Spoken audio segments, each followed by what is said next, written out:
He sat there, shoulders broad but hunched as if carrying an invisible weight, dressed in the same suit he had worn to countless military funerals. His name was Daniel, a single dad and a veteran who had given more of his life than he had ever received back. That evening, he sat quietly at the edge of a grand wedding hall, watching strangers laugh, glasses clink, and camera flashes capture joy that didn't belong to him. No one seemed to notice him. To most people, he was just the man sitting alone at a table in the back, an afterthought, maybe even a mistake on the guest list. But inside, his chest tightened, not just from loneliness but from the years of sacrifice that had cost him more than he could explain. He had fought wars overseas, lost friends who never came home, and raised a daughter on his own while fighting battles no one could see. The irony of it all cut deep. He wasn't even here for himself. He had come because his daughter's best friend was the bride, and she had insisted Daniel attend. "You deserve to celebrate, Dad," she had told him. But now, surrounded by laughter and luxury, he felt like an outsider trespassing in a world that didn't belong to men like him. The whispers stung. Polished men in tailored suits and diamond-studded women glanced his way, murmuring under their breath about the man sitting alone with no +1, no family beside him. Daniel lowered his eyes, wishing he could disappear. Then, just when the silence grew unbearable, a shadow fell across his table.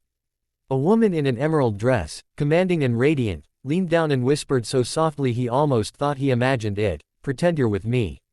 He looked up, startled, and met the piercing eyes of a woman he recognized from the newspapers and TV interviews. Eleanor Shaw, the CEO of a billion-dollar tech empire, the kind of woman who carried power in every step and had no reason to acknowledge a man like him.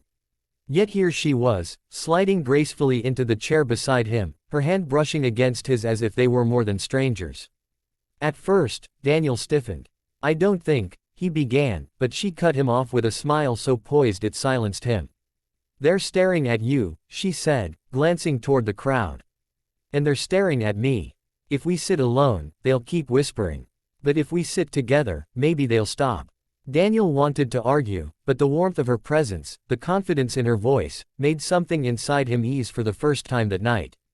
He nodded slightly, allowing her hand to rest over his as though it had always belonged there. Suddenly, the stares shifted. Where once he was invisible, now the room turned with curiosity. Who was this quiet veteran sitting beside one of the most powerful women in the country? As the night unfolded, Eleanor didn't let go of the charade. She laughed at his quiet jokes, leaned close when people passed by, and spoke to him in a way that made him forget, even for brief moments, that they were only pretending. But beneath the performance, there was something genuine, a flicker of recognition between two people who had both built lives out of broken pieces. During dinner, when the hall buzzed with music and chatter, she finally asked the question. "Why did you sit alone?" He hesitated, then gave her the truth. "Because I've always been the one who doesn't belong. Out there," he gestured faintly toward the world beyond the glass walls of the hall. "I knew my place. I fought, I bled, I buried my brothers. But here, among people who measure worth by wealth and status, I'm just nothing." Eleanor's eyes softened. For all her success, her voice carried a quiet ache when she answered. "You think I belong here?" She let out a laugh without humor. "Every room I walk into, they see the CEO, the billionaire, the headline. But no one sees me. Not the girl who started with nothing. Not the woman who fought to be taken seriously. We're not so different, Daniel." Her words struck him deeply, as if she had taken the loneliness from his chest and named it out loud. For the first time in years, someone understood. When the dancing began, she didn't give him the chance to retreat. "Dance with me," she said firmly, rising and holding out her hand. "I don't dance," he muttered, shaking his head.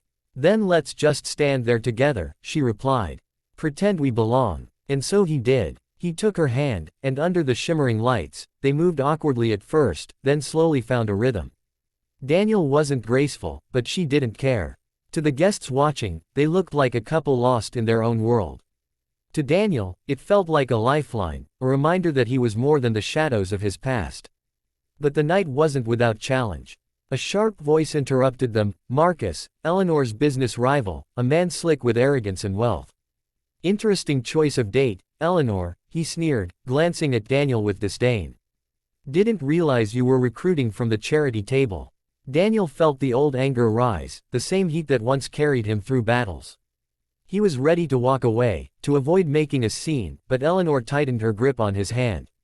She looked Marcus straight in the eye and said, "This man has faced more in one lifetime